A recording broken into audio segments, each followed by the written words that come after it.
Hello Varlets. Today I want to share a pretty absurd build that I theory crafted some time back, but because of ongoing bugs, I didn't want to use it since it would probably be pretty tough to use. Now however, with the bugs fixed, I can bring it out and show off its full glory. You'll be able to one-shot a good chunk of the enemies in the game, even in Havoc 40.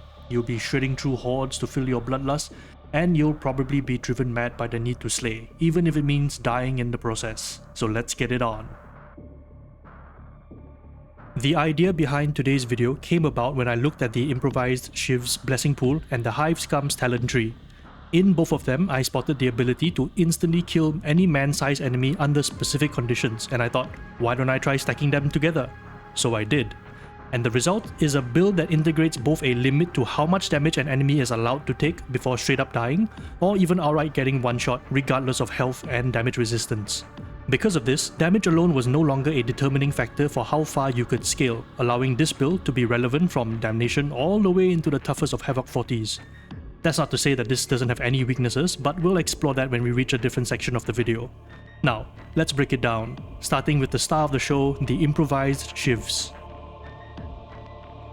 The Mark 1 Improvised Shiv, or the Corkscrew one, will be our weapon of choice for this build. Some notable things about this weapon: it has a chem toxin laced throwing blade that can be regenerated through elites and special kills, as well as backstab kills. Throwing multiple of them on the same enemy can stack the effect, and so this gives you some scaling damage against crushers if need be. It has a high finesse multiplier, its light attacks have a 2.6 critical multiplier, and its heavy attacks have a 2.8 critical multiplier. Building into crits is a viable strategy. It has the all-important Haymaker blessing, which we need for this build, allowing us to potentially one-shot all human-sized enemies with a heavy attack. Also, I love its light attack chain. A question you might have for the weapon selection is, why not the combat blade? Apart from the lack of a throwing knife, the combat blade also has the Haymaker blessing. And I did consider the combat blade, but the Mark 1 Shiv has an advantage the combat blade does not, and that is its overhead strike heavy attack has 2 hitboxes. This means it can hit 2 different targets at the same time without having to worry about cleave, which is outright stopped by Carapace armor. That means you can always hit 2 targets with every overhead strike and have a chance to activate Haymaker on each of them. That is how I could kill 2 Maulers at once without being stopped by their Carapace helmet. Given that this is a pretty unique thing to happen for a weapon, I did some additional investigating to find out what else having 2 separate hitboxes would do, and here's what I found. Number 1, the damage dealt to the second target is slightly less than the first, but not by much. Number 2, it allows you to get 2 stacks of Haymaker if you hit 2 targets in a single strike. Number 3, Haymaker activates individually, meaning if you hit 2 targets, one might be insta-killed and the other just receives normal damage.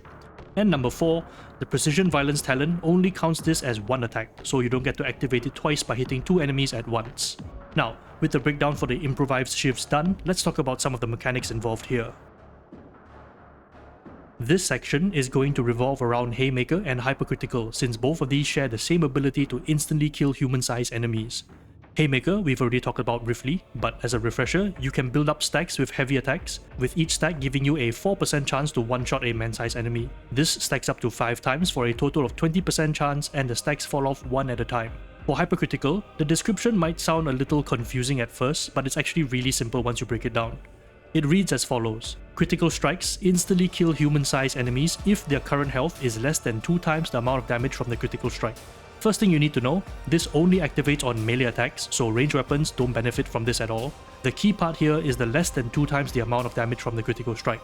This translates as if the enemy has less than twice the health of your critical hit, it dies instantly. So, for example, if your critical hit deals 200 damage, the minimum amount of health the enemy needs to have to not die instantly is twice of your damage, which is 400 health. If the enemy has 399 health, which is less than twice of your critical damage, and you score a 200 damage crit, it dies instantly. In a way, this artificially increases the strength of your critical strikes, doubling its value. Here's another example. If you increase your damage by 10% and your critical multiplier is 2, a 100 damage blow now deals 220 critical damage. But because Hypercritical requires an enemy to have 2 times more health than your critical in order to survive, anything less than 440 health means instant death. That extra 20 damage you added now makes an enemy need 40 more health to survive, whereas without Hypercritical, they'd only need another 20 health to match your damage increase. Hopefully that made understanding how this talent worked a little clearer. Now, those who are familiar with Darktide's mechanics will probably have a couple of thoughts on instant kill mechanics, namely how it overrides certain effects and doesn't cause others to activate or count. I have also taken this into consideration with this build and have tested all the components that might be affected by instant kill overrides. Here's what I learned. Battering strikes still counts the stack even if the enemy was instant killed. No need to worry about this talent.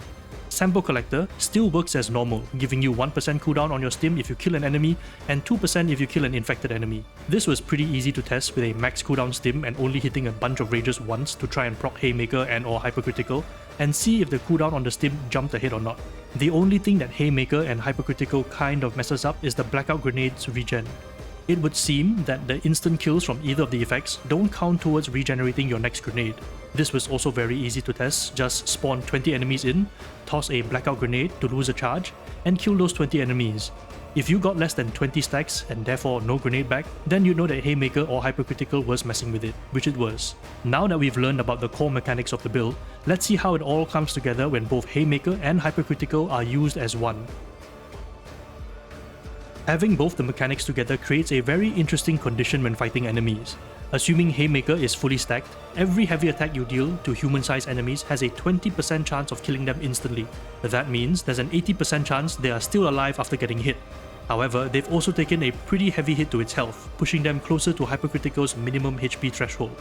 With each successive hit that doesn't activate Haymaker, the enemy gets closer and closer to being outright executed by Hypercritical.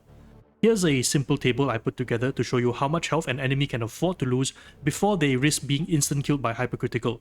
The damage numbers for the attack here will be based on my build, which I will share in the later section, so don't worry about it. This table shows that most of the tanky human-sized elites will likely die within 2 hits. In fact, the only one that survives well enough is the Havoc40 Mauler, taking up to 3 hits to die if Haymaker hasn't taken it out yet. While this table shows you the immense power that can come from combining both instant kill effects, there is of course a limitation, your crit chance. Hypercritical only activates on critical hit, and so you are limited by how often you can crit to keep rolling the execution threshold. But that's where our build crafting comes into the mix. I won't spend too long on this section, so here it goes. For the Mark 1 Improvised Shivs, you'll want to take Carapace and Elite damage for your perks, as well as Uncanny Strike and Haymaker for your blessings. I initially had 5% crit chance perk instead, but the extra elite damage perk really helped push the instant kill thresholds up, making it much easier to one-shot elites from Damnation to Havoc 40. We'll be getting more crit from our build and stim, so we don't have to worry too much about it. For our range weapon, I think the Needle Pistol is still the best all-rounder choice for this build.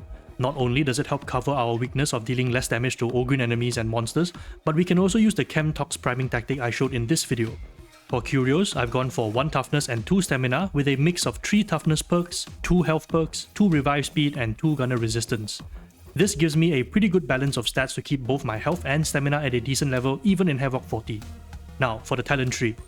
The important bits here are, we're taking Float Like a Butterfly to give us the extra 20% crit chance, great for dueling against melee elites. The Blitz can be whatever you'd like. I like the Blackout Grenades because I really value the instant CC and the ability to assist a teammate in a tight spot. We'll be taking the Anarchist Aura for the extra crit chance too. Our combat ability can technically be anything because this build works independent of whatever you choose, so that's a good thing. But if you want to go all one-shot Berserker mode, then Rampage is the way to go. I've taken all but the Rending modifier node since I can count on my Needle Pistol to help me with Carapace damage, and I've got some Rending on my Shivs already through Uncanny Strike. Swift Endurance for the jump in attack speed, Sweet Spot to increase our weak spot damage, which also helps our critical weak spot damage too. Pickpocket is not entirely necessary since you'll be melee most of the time, so if you want, you can remove it and use it somewhere else in the build. We'll also take Punching Above for the extra elite damage, Battering Strikes for some extra cleave for our Horde clear. I've tested this and it helps me cleave 1 extra Poxwalker in Havoc 40, which helps quite a bit. This will also stack with the power boost from Rampage, Pulverizing Strikes and our Stim. Hive City Brawler is mainly for the damage resistance but can help add some damage in a pinch when low on stamina. We'll also be taking Sample Collector into the Chemical Dependency Keystone for this build, opting only for the Chem Enhance modifier. This will give us an additional 15% crit chance when we've got it rolling.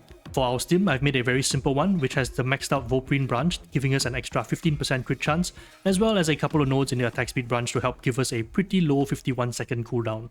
This lets me use it often, even when I don't have Rampage up, to give me a boost to my damage output. At base, with all our chemical dependency stacks up, we have a 47.5% crit chance. But if we Stim up and get Float Like a Butterfly to activate, we can reach an 82.5% crit chance, which is plenty generous to get our hypercritical Rampage rolling.